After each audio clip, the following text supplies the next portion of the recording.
Today, we are considering my bill, H.R. 4465, the Endangered Species Fish Recovery Program Extension Act of 2017. This bipartisan bill extends efforts to promote the dual goals of recovering certain fish species protected under the Endangered Species Act, while ensuring the continued reliability of water and power in operations in the West. I'd like to thank the members of Congress, both Republican and Democrat, that have co-sponsored my bill. I also appreciate the work of Rob Bishop as chairman of the House Natural Resource Committee and his help over the last several months to move my bill through the legislative process. I think it is also worth mentioning that we have received over 20 letters of support for this bill from a wide range of stakeholders, including water conservation districts, Indian tribes, conservation organizations, state governments, and more.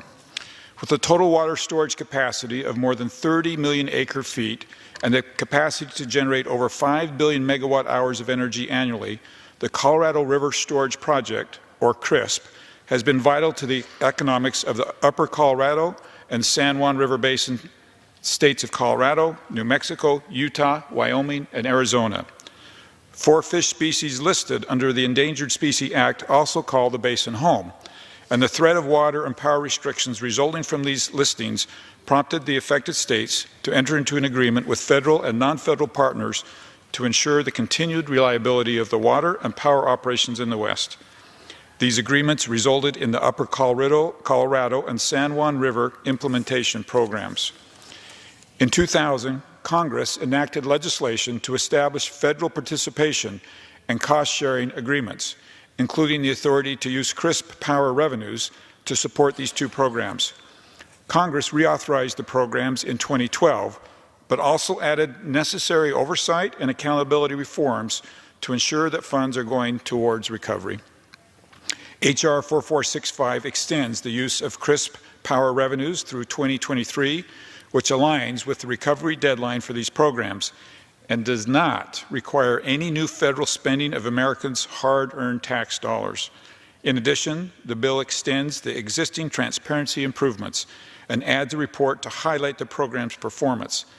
This reauthorization is necessary to ensure that more than 2,300 water and power projects in the 5 state regions can continue to operate in compliance with the Endangered Species Act.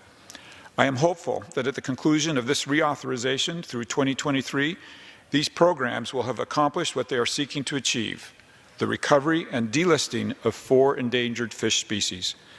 I believe this bill is a great example of how members of Congress can work across party lines to solve an endangered fish species. I believe this bill is a great example of how members of Congress can work across party lines to solve an issue facing the respective states. I look forward to working together with my colleagues and solving other problems with a similar common sense and bipartisan approach. I urge adoption of the measure and reserve